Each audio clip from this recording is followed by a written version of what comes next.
Hĩndĩ ya mĩhang'o ya kũrugũrio gwa kambĩini ya ũheani wa ndawa cia mĩnyoo kũrĩ arutwo a mathukuru, mĩhang'o ĩno ĩgĩtabanĩrio kaunti-inĩ ya Kirinyaga ũnyitanĩri-inĩ na ministry ya ũgima wa mwĩrĩ na ya gĩthomo.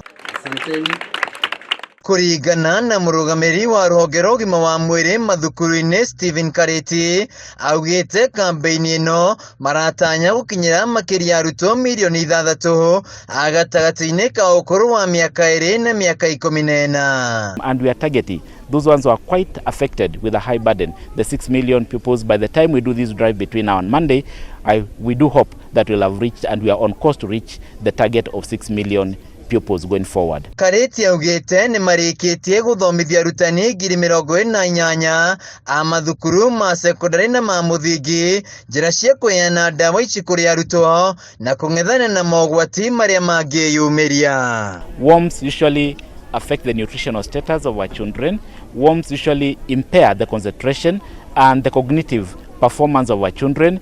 Worms also are not only a burden to the children themselves, but also it is an issue of hygiene. The child has a lot of trust on the teacher, and therefore a teacher that has been trained and has been given the abilities to treat, then can treat well because the child knows the teacher, and then we are going to gain more by use of our teachers. Ongereire atĩ mĩnyoo kũrĩ arutwo nĩ ikũrũkĩte kuma gĩcunjĩ-inĩ kĩa 35 harĩ 100 rĩu magĩtanya gũikũrũkia nginya gĩcunjĩ-inĩ kĩa 1 harĩ 100. I'm happy as a nation we have made a lot of progress.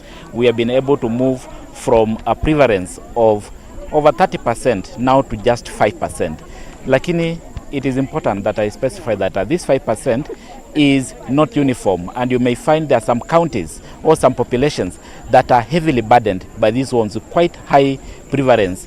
Stephen Baroko niwe mũrũgamĩrĩri wa mathomo ma mũthingi ministry-inĩ ya gĩthomo akiuga marongoreirie kũnina mĩnyoo kũrĩ arutwo nĩguo kũhukia mĩrimũ ĩrĩa ĩkoretwo ĩgĩcũngĩrĩria arutwo kwaga gũthiĩ mathukuru. All our children in school are going to be treated, and we want to use the school also as an avenue where we will reach the community and treat the children within that age of 2 to 14 so that we eliminate these worms totally. Handũ-inĩ ha Kameme TV kaunti-inĩ ya Kirinyaga, njĩtagwo Wainaina wa Kĩarie.